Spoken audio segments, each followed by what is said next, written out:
Summer holidays வந்தாச்சு, நம்ம GT Holidays வந்தாச்சு.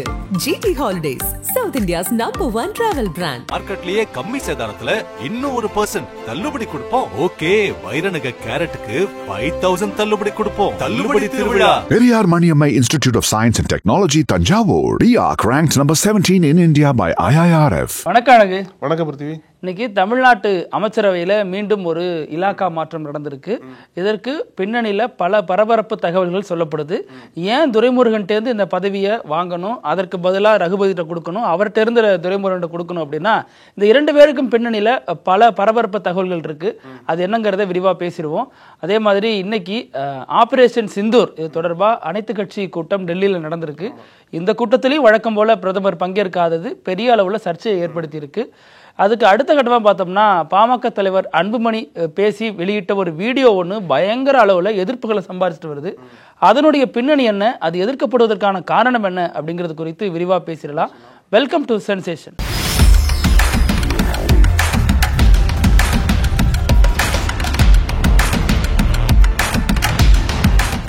இன்னைக்கு மீண்டும் தமிழக அமைச்சரவையில் ஒரு பெரிய மாற்றம் என்பது நடந்திருக்கு. சமீபத்தில் தான் ஒரு மாற்றம் நடந்தது. அதாவது செந்தில் பாலாஜி ராஜினாமா பண்ணதுக்கப்புறம் பொன்முடியை அமைச்சரவையிலிருந்து தூக்குனதுக்கப்புறம் ஒரு பெரிய மாற்றம் நடந்தது இல்லையா? அதை தொடர்ந்து ராஜினாமா தானே செஞ்சாரு. நம்ம ராஜினாமா பண்ணார். அதுக்கு ராஜினாமா பண்ணாரு. இன்னொரு பக்கம் அந்த அழுத்தம் கொடுக்கப்பட்டதுக்கு அப்புறம் தான் அவங்க ரெண்டு பேருமே ராஜினாமா பண்ற அளவுக்கு இருந்தது. அதை தொடர்ந்து ஒரு வாரம் கூட ஆகலன்னு நினைக்கிறேன். டக்குன்னு இன்னைக்கு எதிர்பாராத விதமா ஒரு அமைச்சரவை மாற்றம் என்பது வந்திருக்கு.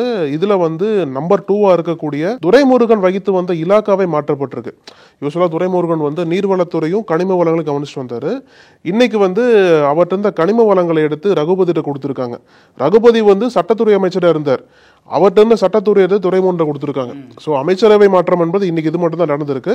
ஆனா எதற்காக துரைமுருகன் இலாக்கையிலே கை வைக்க வேண்டிய தேவை எழுந்திருக்கு அப்படின்ற கேள்விகள் தான் இன்னைக்கு தமிழக அரசோட தலைமைச் செயலை தாண்டி தமிழகம் முழுக்கவே பெரிய ஒரு ஹாட் டாபிக்கே எழுந்திருக்கு. ஆமா, சமீபத்தில் பொன்முடி சர்ச்சைக்குரிய வகையில பேசி வருத்தம் தெரிவித்த சமயத்துல தான் துரைமுருகனும் மாற்றுத்திறனாளிகள் குறித்து தவறாக பேசிட்டேன்னு சொல்லி வருத்தம் தெரிவிச்சிருந்தார் இல்லையா? அப்போதிலிருந்தே முதல்வருக்கு அவர் மீதான ஒரு கோபம் இருந்ததா சொல்லப்படுது. அதுலயும் பார்த்தோம்னா பொன்முடி அந்த பொறுப்புல இருந்து நீக்கப்படுறார் அப்படிங்கிற அறிவிப்பு கூட வழக்கமா பொதுச் செயலாளர் துரைமுருகன் பேர்ல தான் வரும். அந்த முறை முதல்வர் ஸ்டாலின் கட்சியினுடைய தலைவருங்கிற முறையில் அவர் பேர்லயே வந்துச்சு. ஸோ இதுலலாம் முதல்வருக்கு துரைமுருகன் மீது கடுமையான அதிருப்தி இருக்கு அப்படின்னு சொல்லப்பட்டது. அது மட்டும் இல்லாம அவர் மீதான பழைய வழக்குகளும் மீண்டும் நீதிமன்றத்தால் விசாரிக்கப்பட்டுச்சு. இது ஒரு பக்கம் அவருக்கு பெரிய நெருக்கடியா இருக்கிற நேரத்தில் தான் இப்ப சமீபத்தில் சட்டமன்றத்தில் ஆர்பி உதயகுமார் அதிமுக சேர்ந்தவர் ஒரு கேள்வி எழுப்புறாரு. அவர்கிட்ட இது மாதிரி கோயம்புத்தூர், தென்காசி போன்ற பகுதிகளில் இருந்து பல லாரிகளில் தினமும் கனிம வளங்கள்லாம் ஏற்றி பக்கத்து மாநிலங்களுக்கு எடுத்துட்டு போறாங்க. இது குறித்து என்ன பதில் சொல்றீங்க, இது எப்ப நிப்பாட்ட போறீங்க அப்படின்னு கேட்டதுக்கு துரைமுருகன் சொன்ன பதிலும் இவரது பதவி பறிப்புக்கு காரணமா இருந்ததா சொல்லப்படுது. அவர் என்ன சொன்னாரு அப்படின்னா, இது ஏன் இது அதிமுக ஆட்சியில் நடக்கவே இல்லையா, அதோட கண்டினியூட்டி தானே இதுவும் அப்படிங்கிற மாதிரி சொல்லிட்டாரு. அதாவது நடக்குது, அதை மறுத்து பேசல, உங்க ஆட்சியில் நடந்தது இங்கே நடந்துட்டு இருக்கு அப்படின்ற மாதிரி இன்டைரக்டா சொல்லிட்டாரு. இது ஒரு பெரிய காரணமா சொல்லப்படுது.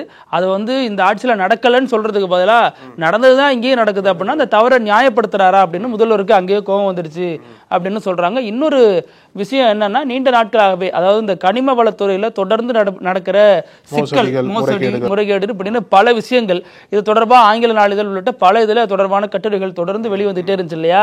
இதெல்லாமே முதல்வர் கவனத்துக்கு எடுத்துட்டு போனாங்கன்னு சொல்லப்படுது. இன்னொரு விஷயம் என்ன அப்படின்னா, சமீபத்தில் இந்த புதுக்கோட்டையில ஒரு சமூக நல ஆர்வலர் ஜகபர் அலி இறந்தார் இல்லையா? கனிம வள சுரண்டலுக்கு எதிராக போராடி தான் இருந்தாரு.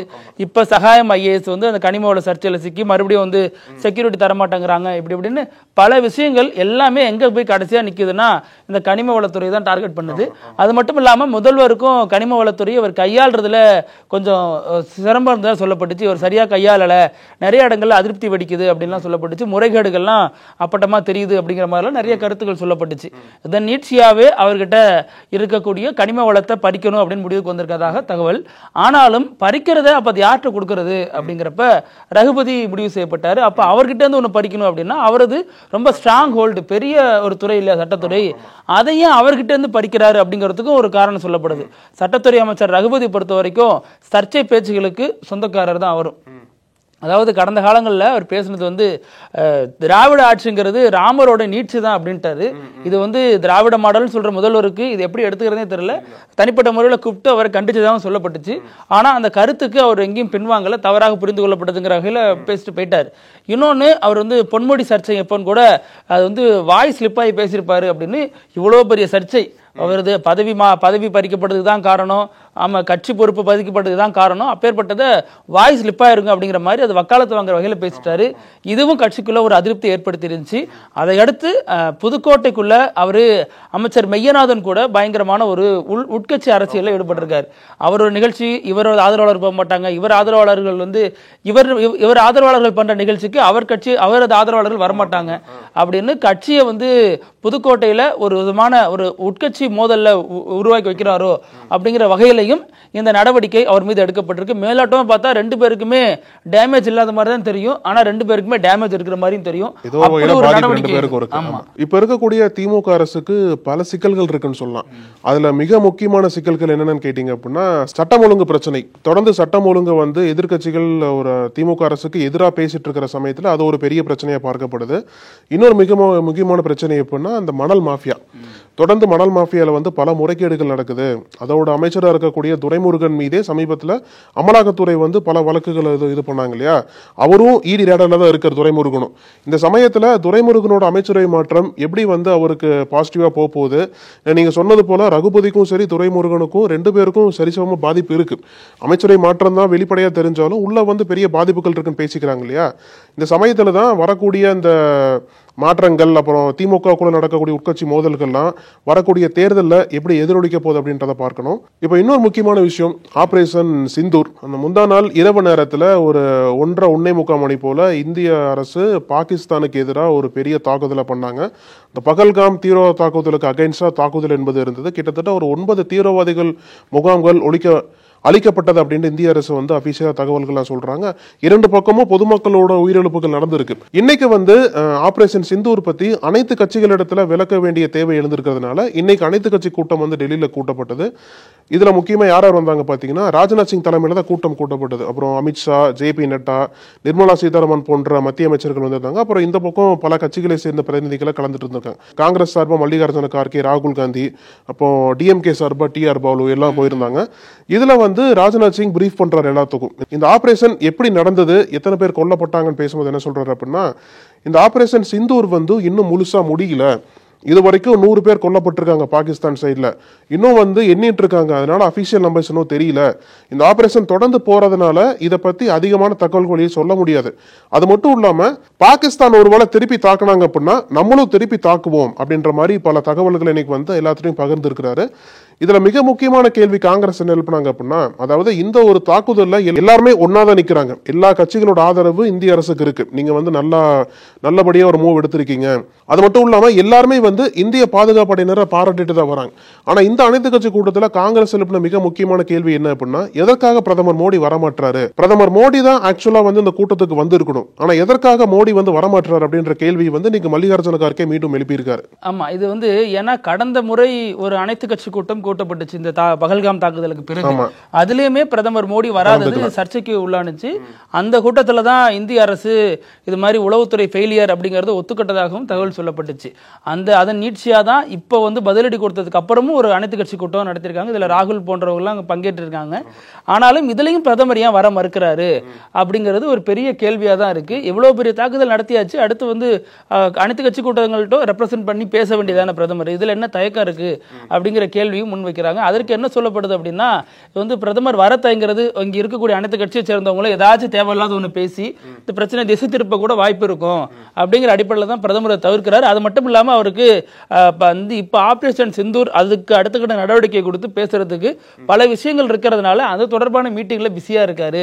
அதற்காக தான் அவரு அதற்குரிய அமைச்சர்களை நியமிச்சு இந்த கூட்டத்தை நடத்தியிருக்காரு அப்படிங்கிற வகையிலையும் கருத்து சொல்லப்பட்டு வருது. ரெண்டாவது இதுல வந்து அரசியல் பண்றதுக்கான வாய்ப்புகள் ரொம்ப குறைவுன்றாங்க. ஏன்னா 2019 அந்த பாலகோட் தாக்குதல் இருந்தது இல்லையா, அதுல வந்து 40 CRPF வீரர்கள் கொல்லப்பட்டாங்க.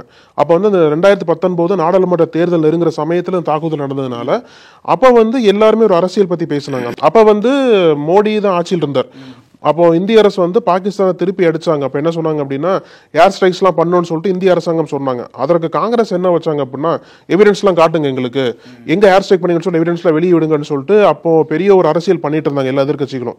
ஆனா இப்ப வந்து அந்த மாதிரி அரசியல் பண்றதுக்கான வாய்ப்புகள் ரொம்ப குறைவு. அது மட்டும் இல்லாம சேட்டலைட் படங்களே வெளியிட்டாங்க படங்கள். அதுல இன்னொன்னு என்னன்னா, பாகிஸ்தான் வந்து ரஃபேல் உள்ளிட்ட 5 போர் விமானங்களை நாங்க சுட்டு வீழ்த்திருக்கோம் அப்படின்னு அவங்க தொடர்ந்து கிளைம் பண்ணிட்டே வராங்க. இந்தியா அதை டிஸ்ஓன் பண்ணிட்டே வராங்க. அது சரியில்லை, அது பொய், ஃபேக் அப்படிங்கிறாங்க. அதை வந்து சைனா ஊடகம் குளோபல் டைம்ஸ் வந்து நேற்று வெளியிட்டுச்சு. அதற்கு அங்க இருக்கக்கூடிய சைனாவுக்கான இந்திய தூதர் கடுமையாக கண்டிச்சு அந்த ட்வீட்டை ரீட்வீட் பண்ணியிருந்தாங்க. அதே மாதிரி இங்க ஒரு ஆங்கில ஊடகம் அதை செய்தி வெளியிட்டிருந்துச்சு. அதற்கும் இந்திய அரசு சார்பாக கடுமையான கண்டனங்கள் தெரிவிக்கப்பட்டுச்சு. செய்தியை ஃபேக்ட் செக் பண்ணிட்டு போடுங்க, நீங்களா அப்படியே போடாதீங்க. அதுக்கு முன்னாடி அது எங்க நடந்துச்சு, என்ன நடந்துச்சுன்னு பாருங்க. ராஜஸ்தான்ல நடந்ததெல்லாம் எடுத்து வச்சுட்டு அவங்க வந்து பாகிஸ்தான் நடந்த மாதிரி சொல்றாங்க அப்படின்னு இந்திய அரசு அதற்கு ஒரு நீண்ட மறுப்பையும் கொடுத்துருக்கு. இந்தியாவோட வாதம் என்னவா இருக்கு அப்படின்னா, இந்த ஆபரேஷனே வந்து 25 நிமிடங்கள் தான் நடந்தது. போன எல்லா ஜெட்ஸுமே வந்து சேஃபா ரிட்டர்ன் ஆயிருச்சு. அதனால பாகிஸ்தான் வெளியிடுற வீடியோ எல்லாமே வந்து பொய்யானதான் அப்படின்னு சொல்லிட்டு இந்திய அரசு வாதம் வைக்கிறாங்க. இப்போ இன்னொரு முக்கியமான செய்தி என்ன அப்படின்னா, நம்ம தமிழ்நாட்டில் வந்து ஒன்று வச்சுக்கோங்களேன். இன்னைக்கு தமிழ்நாட்டில் மிகப்பெரிய டாபிக் வந்து ஒன்று அமைச்சரவை மாற்றம், அது பேசியாச்சு. இன்னொரு மிக முக்கியமான சப்ஜெக்ட் வந்து பாமகவோட செயல் தலைவராக இருக்கக்கூடிய அன்புமணி ராமதாஸோட அறிக்கை தான். அவர் என்ன சொல்றாரு அப்படின்னா, கூடிய விரைவில் பாமக வந்து அந்த சித்திரை பெருவிழா மாநாடு நடத்த போறாங்க இல்லையா மாமல்லபுரத்துல, மே 11ஆம் தேதி இந்த மாநாடு வந்து நடத்த போறாங்க. கிட்டத்தட்ட ஒரு 12 ஆண்டுகளுக்கு அப்புறம் இந்த மாநாடு நடக்க போறதுனால இதுல வந்து பாமகவை சேர்ந்த நிர்வாகிகள் மட்டும் இல்லாம தொண்டர்கள் தமிழ்நாட்டிலிருந்து நிறைய பேர் கலந்துக்க போறாங்க. மாமல்லபுரம் அப்படின்றது ஒரு முக்கியமான லொகேஷன் அப்படின்றதுனால, ரெண்டாவது சம்மர் வெகேஷன் வர யூஸ்வலா வந்து அதுல ரொம்ப டிராபிக் அதிகமா இருக்கும். இந்த ஈசிஆர் ரோட்லாம் டிராபிக் அதிகமா இருக்கும்னு சொல்ற டைம்ல தான் அந்த இடத்துல நடக்கிறதுனால அன்புமணி வந்து ஒரு கோரிக்கையா வெளியிட்டிருக்காரு. என்ன அப்படின்னா, இந்த மாதிரி இந்த ஒரு மாநாடு என்பது சமூக நீதி மாநாடு, அதாவது ஒடுக்கப்பட்ட மக்களை உயர்த்தும் விதமா, அவங்களோட வாழ்வாதாரத்தை உயர்த்தும் விதமா அந்த மாநாடு வச்சிருக்கோம். இதுக்கு வந்து லட்சக்கணக்கான மக்கள் வந்து வருவாங்க. அதனால பொதுமக்கள் வந்து இந்த ஓஎம்ஆர் ஈசிஆர் சாலையை இந்த மாநாடு நடக்கும் போது யூஸ் பண்ண வேண்டாம், தவிர்த்துங்க, ஏன்னா அதிகமா டிராபிக் ஏற்படும், இந்த சாலைகளை நீங்க வந்து பயன்படுத்த வேண்டாம் அப்படின்ற மாதிரி ஒரு அறிக்கை வெளியிட்டு இருந்தாரு. இது ஒரு பக்கம் வந்து ஒரு முன்னெச்சரிக்கையா சொல்றோம்னு எடுத்தாலும், இன்னொரு பக்கம் வந்து என்ன கேள்வி எழுது அப்படின்னா, என்ன கேட்கறாங்க அப்படின்னு எதிர்கட்சிகள் எல்லாம், இவர் எப்படி அதை சொல்லலாம்? ஆக்சுவலா வந்து அந்த மாநாடுக்கு அனுமதி கொடுத்ததே தப்பு, மாநாடுக்கு அனுமதி கொடுக்க கூடாதுன்னு சொல்லிட்டு கோர்ட்ல வழக்கு போட்டாங்க. அதை வந்து தள்ளுபடி பண்ணிட்டாங்க இன்னைக்கு.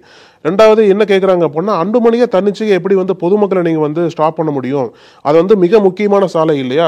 அதுல வந்து அதுதான் தமிழ்நாடுக்கும் பாண்டிச்சேரிக்கும் ஒரு கனெக்டிவிட்டியா இருக்கக்கூடிய ஒரு முக்கிய சாலை. அதுல போகக்கூடாதுன்னு சொல்லிட்டு பொதுமக்களுக்கு அன்புமணி சொல்றதுக்கு எப்படி அதிகாரம் இருக்குன்னு சொல்லிட்டு ஒரு பெரிய குற்றச்சாட்டு வச்சுட்டு வராங்க. அது சொல்றதுக்கு நீங்க யாரு அப்படிங்கிற கேள்வி எழுப்பப்பட்டு வருது. அதே நேரம் அவர் சொல்ற ஆங்கிள் வந்து ஒரு அக்கறையோட ஒரு கரிசனத்தோட சொல்றேன், டிராபிக்ல சிக்கிக்காதீங்க வெயில் நேரங்கள்ல அப்படின்னு அவர் சொல்றதாக பாமகவை சேர்ந்தவர்களும் கருத்து பதிவிட்டு வராங்க. அது மாதிரி ரெண்டு தரப்புலயும் ஒரு வாத பிரதிவாதங்கள் நடந்து விவாதம் போயிட்டு இருக்கு. தமிழ்நாடு அரசு பாத்துக்கும், தமிழ்நாடு அரசு எல்லாம் தெரிஞ்ச அனுமதி கொடுத்துருக்காங்க, அதெல்லாம் அவங்க பாத்துக்குவாங்க. நீங்க உங்களோட அதிகாரத்தை தன்னிச்சையா கையில் எடுத்து நீங்க வந்து உத்தரவு போடுற மாதிரி பேச வேண்டாம் அப்படின்ற குரல்கள் எழுந்திருக்கு. அப்புறம் நம்ம நிகழ்ச்சியினுடைய கடைசி பகுதி இப்படி எல்லாமா நடக்கும். இதுல நடந்த சம்பவம் என்ன அப்படின்னா, சைனாவோட ஷாங்காயிலிருந்து லண்டனுக்கு ஒரு ஃப்ளைட் போகுது. கேத்தே பசிபிக் அப்படிங்கிறது அந்த விமானத்தினுடைய பெயரா இருக்கு. அந்த விமானத்தில் ஒரு தாய் குழந்தை எல்லாம் பயணிக்கிறாங்க. அதில் அது இரவு நேரத்தில் பயணிக்குதுன்னு நினைக்கிறேன் அந்த விமானம். அதில் அந்த குழந்தைக்கு கோழிக்கறி தண்ணி எல்லாம் கொடுத்துருக்காங்க, சாப்பிட்ருக்காப்புல. அப்புறம் இந்த லிக்விட் குடிச்சு பார்த்துட்டு, அம்மா எது வித்தியாசமாக இருக்குமா, கொஞ்சம் குடிச்சு பாருமா அப்படின்னு இருக்காரு. அவங்க அம்மா குடிச்சு பார்த்துட்டு ஷாக் ஆயிட்டாங்க. என்னடா இது ஏன்டா ஒன்று கொடுத்தாங்க அப்படின்னு கூப்பிட்டு உடனே அந்த ஏர் ஹோஸ்டஸை கூப்பிட்டு, இது என்னம்மா இது ஏன் பிள்ளை கொடுக்குறேன்னு சொல்லிட்டு பயங்கரமாக வான் பண்ணியிருக்காங்க. அவங்க உடனே சாரி கேட்டிருக்காங்க. அதை எடுத்து அங்கே உள்ளவங்கள்ட்ட போய் பேசியிருக்காங்க. உடனடியாக அங்கே இருக்க அந்த ஃப்ளைட்டில் ஒரு மருத்துவர்கள் இருப்பாங்க இல்லையா, அவங்க உடனடியாக வந்து இந்த சிறுவனை பரிசோதனை பண்ணியிருக்காங்க. ஒன்றும் இல்லை, நல்லா இருக்காப்புல அப்படின்னு. அப்படி என்னத்தை அவர் குடிச்சிருக்காரு அப்படின்னா, ஒயிட் ஒயின் இதை கொடுத்துருக்காங்க அந்த பிள்ளைக்கு. மாத்தி கொடுத்துட்டாங்க. மாத்தி கொடுத்தாங்களா அல்லது அலட்சியத்துல கொடுத்தாங்களா அப்படின்னு தெரியல. அது பெரிய அளவுல அந்த அம்மாவுக்கு ஷாக் ஆயிடுச்சு. பிள்ளைக்கு ஏதாச்சும் ஒண்ணா என்ன பண்றது, அதுவும் இல்லாம இதையும் கொண்டாந்து நீங்க எப்படி அலட்சியமா கொடுப்பீங்க அப்படின்னு தாட் போட்டுன்னு கண்ணாபுரான்னு ஏறி இருக்காங்க. அதுக்கப்புறமா அந்த பையனுக்கான ஃபிளைட் அமௌண்ட்டை நாங்க ரீஃபண்ட் பண்ணிடுறோம் அப்படின்னு அந்த நிறுவனம் வந்து சொல்லிடுச்சான். அதுக்கப்புறம் பார்த்தோம்னா அந்த பையனுக்கு எந்த ஒரு ட்ரீட்மெண்ட்னாலும் நாங்களே பாத்துக்கிறோம் அப்படின்னு அந்த நிறுவனம் இறங்கி வந்துடுச்சு. அது என்னதான் நீங்க அப்புறமா பாத்துக்கிட்டாலும் குடிச்சு ஒருவேளை அந்த பையனுக்கு எதுவும் ஆயிருந்தா என்ன பண்றது, உடல் என்ன கண்டிஷன்ல இருக்கு, பாடி ஹெல்த் என்னன்னு தெரியாம இப்படி அலட்சியமா இருக்கலாமா அப்படிங்கிறது பலருக்கும் பெரிய அளவுல கேள்வி எழுப்பியிருக்கு. இது குறித்து அந்த அம்மா ஒரு செய்தி ஊடகத்துல பகிர்ந்துகிட்ட தகவல் தான் தற்போது பயங்கரமா வைரல் ஆயிட்டு வருது. ஓகே பிரதீப், இன்னைக்கு நம்ம நிறைய முக்கியமான விஷயங்கள் பத்தி பேசணும். நம்ம தொடர்ந்து பேசலாம். நன்றி. நன்றி அழகு. நக்கீரன் டிவிக்கு சப்ஸ்கிரைப் செய்யுங்கள். உங்கள் ஆதரவே எங்கள் பலம். ஆசிரியர்களுக்கு நண்பனாகவும் மாணவர்களுக்கு ஆசானாகவும் திகழும் தேர்வு வழிகாட்டி. ஒவ்வொரு பாடத்திற்கும் அனுபவமிக்க ஆசிரியர்களின் துல்லியமான தெளிவான விடைகள். CNC இருக்கு, தேர்வு பயம் எதற்கு? இது தீரன் பப்ளிஷிங் ஹவுஸ் விற்பனை வெளியீடு.